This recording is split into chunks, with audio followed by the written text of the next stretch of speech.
Good morning, everybody. Thank you so much for joining me again. Today, we are going to continue the series on obesity medicine and weight management. Initially, I talked about what classifies as overweight and obesity from a medical standpoint, those medical definitions. I also talked about the pros and cons of each of those definitions and the way that we measure weight over time.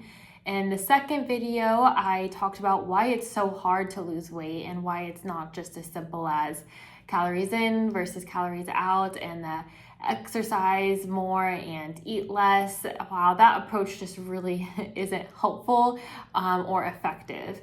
And I forgot to even mention who I am. I am Dr. Lindsay Ogle. I am a board certified family medicine and obesity medicine physician and really help patients with weight management to help improve their health and metabolic conditions.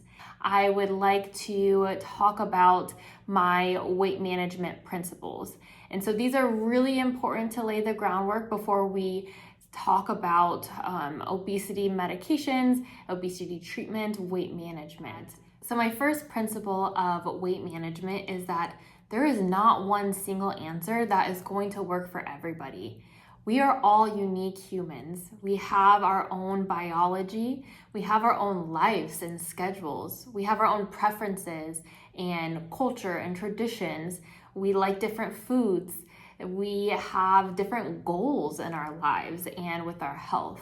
And so there really is not one diet, one exercise routine, one medication that is going to work for everybody. And if somebody tells you that's the case, that's a really big red flag that they are not trustworthy, because they're probably telling you what works for them or what worked for their friend or their family member, and they think that's going to work for you and for everybody else. But trust me, that is not the case. I have worked with hundreds of patients on weight management, and no patient is eating the same thing, is on the same medications or the same exercise regimen. And if they get started on the same thing, then most of them are not going to continue that. So you really have to pick something that is suited, that is best suited for you. And this is when working with somebody who understands that, an obesity medicine specialist, a health coach, a trainer who is working directly with you to create a plan that you are on board with and that you are willing to follow through with, is going to be really, really key, rather than just using a template that you get off of the internet or that somebody on social media told you is the best way to lose weight. And specifically for diets, they can be really heated, especially online. People are really passionate about the diet that has worked well for them. And I think it's coming from a good place. They're wanting to help other people. They're wanting to improve your health. But what really happens is that it creates a lot of confusion. But what we do notice, and I will say about all of these diets, is that there are people who are successful on vegan diets, on vegetarian diets, on keto, on high protein, low carb, on high fat, low carb, on intermittent fasting, on Whole30, on paleo, on meal replacements. There are lots of different diets out there. Mediterranean, the DASH diet. We see success on any diet. The biggest thing is that it is something that, again, that you can do long term and that fits into your lifestyle. So this is when just being really honest with yourself about your preferences, about if it fits into your daily routine. Is this something that you can do long term is super important. But what all of these successful diets have in common is that they tend to have lower amounts of processed foods. They focus on whole foods, lots of vegetables. They're typically higher in protein and higher in fiber. So if you follow these general principles, less processed foods, less added sugars, more vegetables, more protein, lots of water, then you're going to be successful. And that kind of bridges to weight principle number 2. And that's when you choose something or a plan to lose weight, you are going to have to choose something that you are willing to do long term. So we know from observing thousands of patients over time that whatever you do to lose weight, you're going to have to continue to do that to maintain that weight loss. So ignore the fad diets. If there is something that, is promising 5 pounds in 1 week, and you can do that, you can do that diet and you may lose 5 pounds that week, but it is likely that that diet is not sustainable long term. It's not something that is either healthy or that you're willing to continue for the rest of your life. And so really take that into account, because it can be really disheartening to go all in on this diet that promises a fast weight loss, but you aren't able to sustain it long term, nor do you want to, and then you gain the weight back. So really take that into account when you're choosing a plan for weight loss. Really think about your big picture goals. What is your life going to look like 6 months down the line, 1 year down the line, 5 years, 10 years? Are you going to be able to maintain this or a similar version of it? If the answer is no, it's probably not a good diet for you right now. I would reassess and think bigger picture for sustainable weight loss. Principle number 3 is that exercise is for health and it is for weight maintenance. Exercise is not effective at weight loss.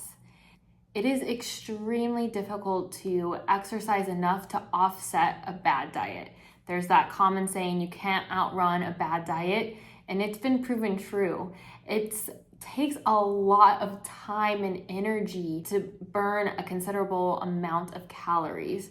Exercise is where you are able to build up your muscle mass, improve your body composition, improve your strength and flexibility. It can improve your cardiovascular health, improve sleep. It can help with mental health and improve your mood. It has so many benefits, but it is very unlikely to be the reason that you lose weight.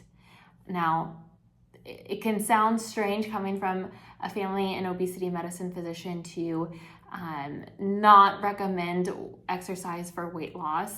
And the truth is, I don't recommend exercise for weight loss, but I do recommend exercise for health, and I recommend exercise for weight management. Studies have shown that the patients who are able to lose a significant amount of weight and maintain that weight loss over time exercise on average of an hour a day.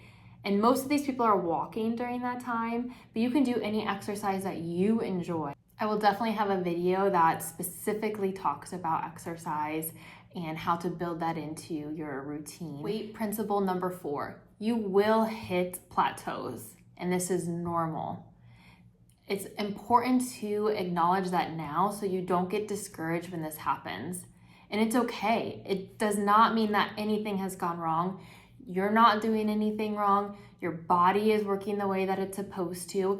We talked about a weight set point before, and this is your body adjusting to a new weight set point. And it may be some time where you're going to be at this new weight and this new plateau before you get further down to your goals. It can be really discouraging, and you can think that this means that you should stop. It does not mean stop. You should keep going. You're doing great.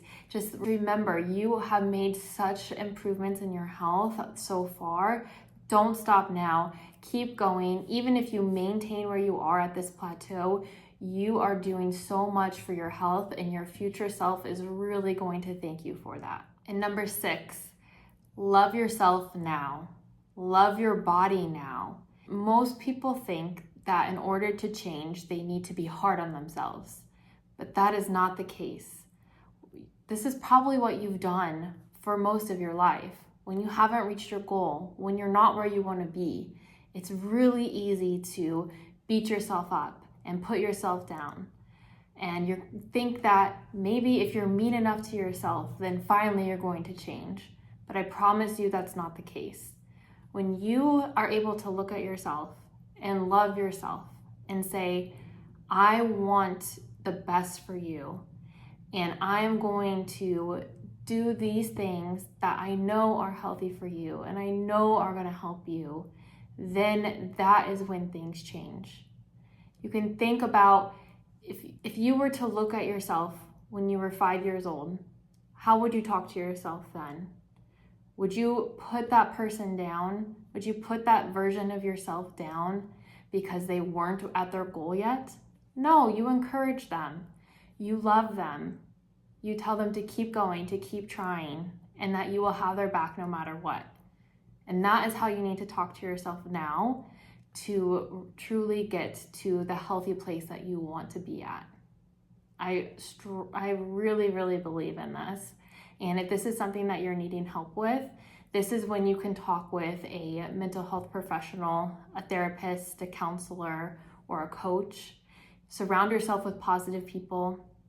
It can really, really make the difference. And last, I want to say you never want to sacrifice your health for a smaller body. It is not worth it. Health is the goal. You want to live a life where you're able to do the things that you want to do, to participate in the activities that you want to participate in, to travel, to be with your family and friends, to accomplish the goals that you set out to accomplish.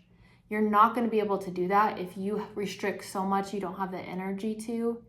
If you are taking supplements or medications without the guidance of a health professional, you run the risk of doing harm and shortening your life. And for what? To fit in a smaller size pair of jeans? I am never going to recommend a specific weight for a patient. I don't know what their best weight is. We are not going to sacrifice everything else in our lives to reach a weight on a scale. That doesn't make any sense. I know that ended on a heavy note, but the truth is, I know a lot of you are struggling and are battling against yourself. And the way to safe, effective, and lasting weight loss is to approach it with love and compassion and with a long-term goal of health.